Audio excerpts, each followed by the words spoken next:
Okay, we're back. I went ahead and finished the foreground in the greens and yellows and a little bit of brown. And now we're going to do kind of a sunset sky. And for that, we're going to use blues and a little bit of purple. So I'm going to go ahead and dip my brush in water and go ahead and get the caked watercolor ready. Just go ahead and start brushing the sky in. I think I talked about it a little bit before, but really the main idea of this project is the artistic,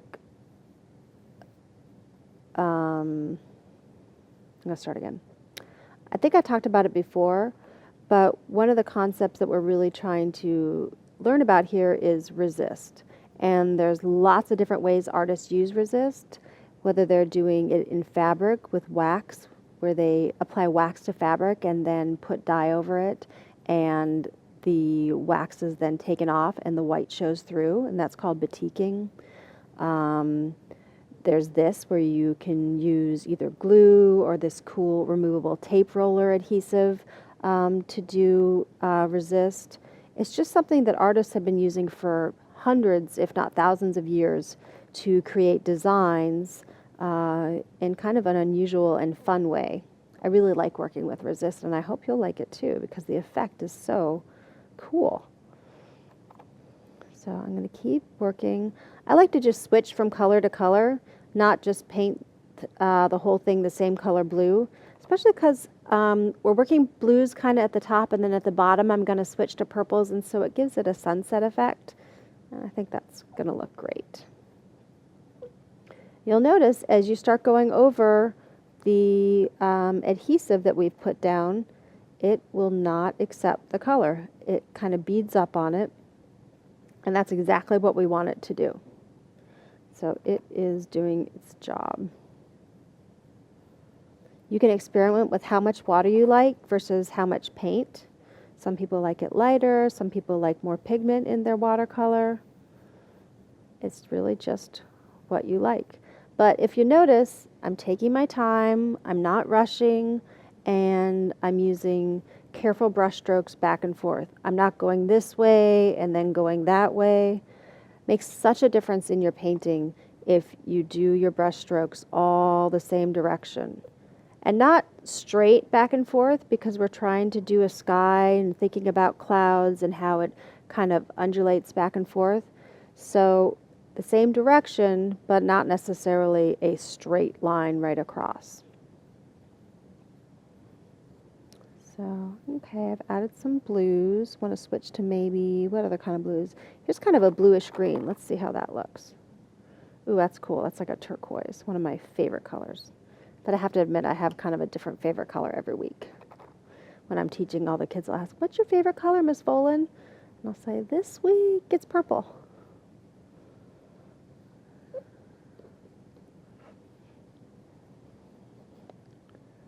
It's hard to pick just one.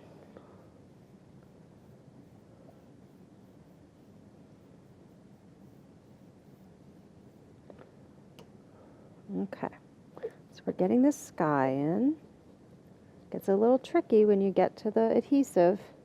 You just paint right over it. You don't have to worry about trying to paint around it because, oops.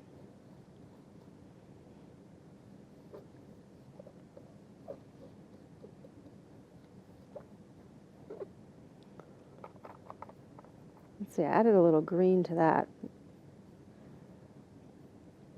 Don't be afraid to experiment. Your painting doesn't always have to be about the final product. Lots of times I'll paint just for fun, just to try out new techniques. And sometimes they're not something I'd like to keep. Sometimes it's just about the process. And sometimes it turns out fantastic. And I'm really excited about the results. And it turns out about the product and something I'd like to share with people that I care about. So just have fun. It's all about having fun. Trying new things. Okay, so we did the horizon line. I'm painting over that as well, and hopefully that will give us a white line of separation so that we can clearly tell the background from the foreground. We will just have to hope that that works. Okay. Oops, I forgot we were going to add some purple at the bottom. No problem. We can go right over, which is one of the cool things about watercolor. Add some purple.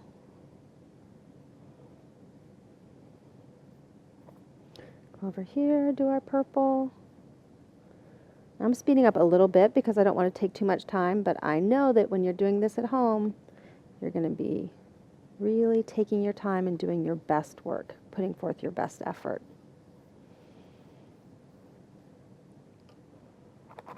Okay.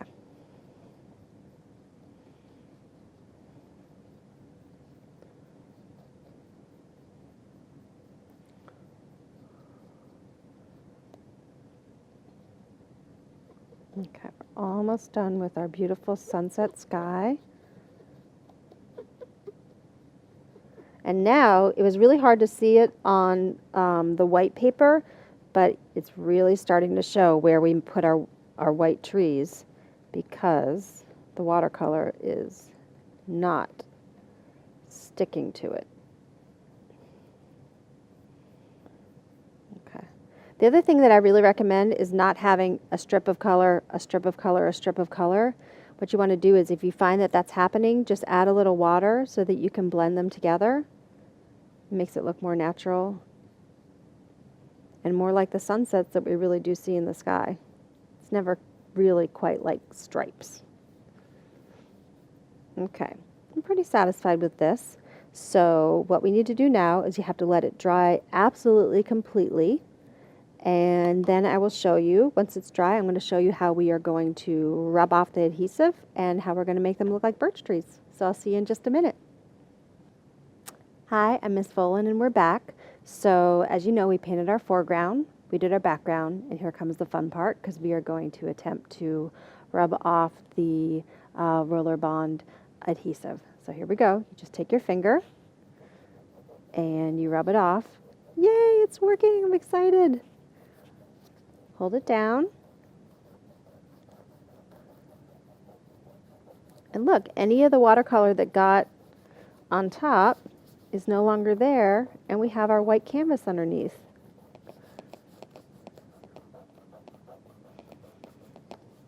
You can just kind of roll it.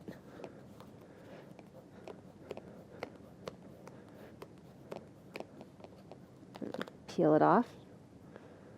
Make yourself a collection of these.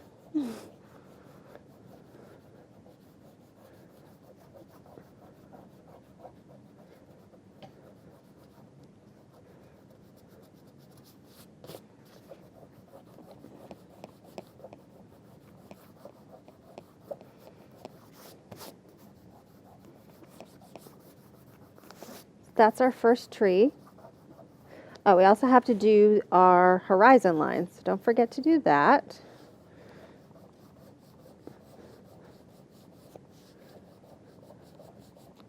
It's so exciting when something like this works and you get to see what resist is all about.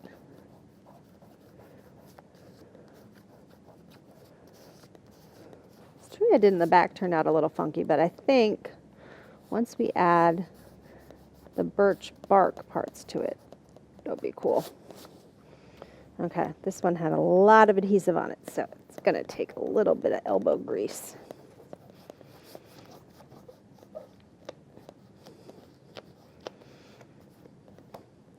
It's good if you can get every bit of the adhesive off. It just makes it cleaner.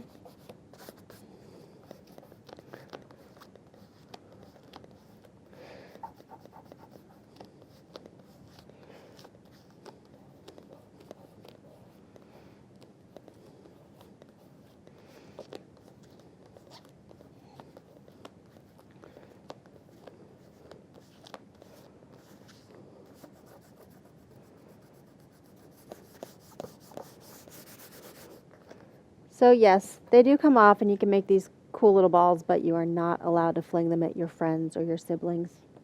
I do not recommend that. Okay, we have the adhesive off, and now you can see that it's once again back to the white canvas. I think it looks great. The final step is to make them look like birch trees. And what I recommend for that is using any kind of fine-tipped black marker. And you need to come in. Birch trees have, I was talking before about the bark that they have. It peels off very easily, and there's these kind of black lines, almost stripes, not that go completely across, but little black stripes on the side. So I'm going to show you how I make it look like that. And you may have your own way, because remember, yours is not going to look exactly like mine. That's fine. I don't want yours to look exactly like mine. I want your artwork to look like your artwork. So I'm going to start on this one. I'm going to start on the side, using the side of it, and just kind of come in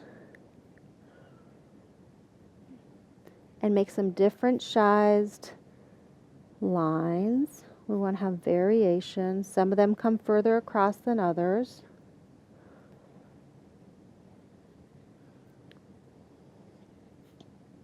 And already, and then make sure you come across back on the other side. This is also helping to make this tree look rounded, so it doesn't look quite as two-dimensional. We want to make it look a little bit more three-dimensional. So it's coming back across different shapes, not different shapes, but different size lines. We want a lot of variation. It's coming across. This needs to be done carefully. I'm just speeding up a little bit for time's sake. Now, remember that we have the horizon line and that these trees are in front of it. So don't leave, make sure that you continue with your black lines in front of that white horizon line so that we can show that these are in the foreground. These are coming in front of our hill in the back. You go all the way up onto the branches as well, because they have the same bark, of course.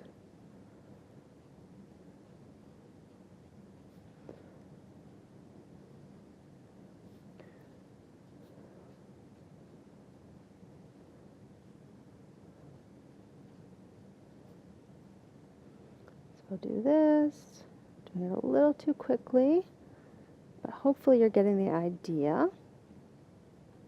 Okay, so that's one done. This one in the background, do the same thing, different size lines. Remember, we made this one smaller because it's further away. That's called perspective, and it's something that artists use to show distance.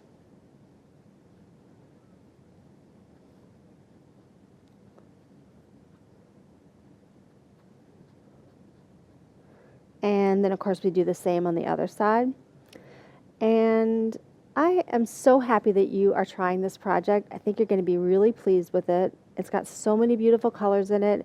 And I like the fact that there's colors in the background and then there are these stark black and white trees in the front. It just makes it a really vibrant and really interesting painting. So thanks so much for tuning in. I hope you enjoyed it. And check out some of my other free art lessons. I'm Lindsey Volin, Miss Volin, your art teacher, and I'll see you again next time.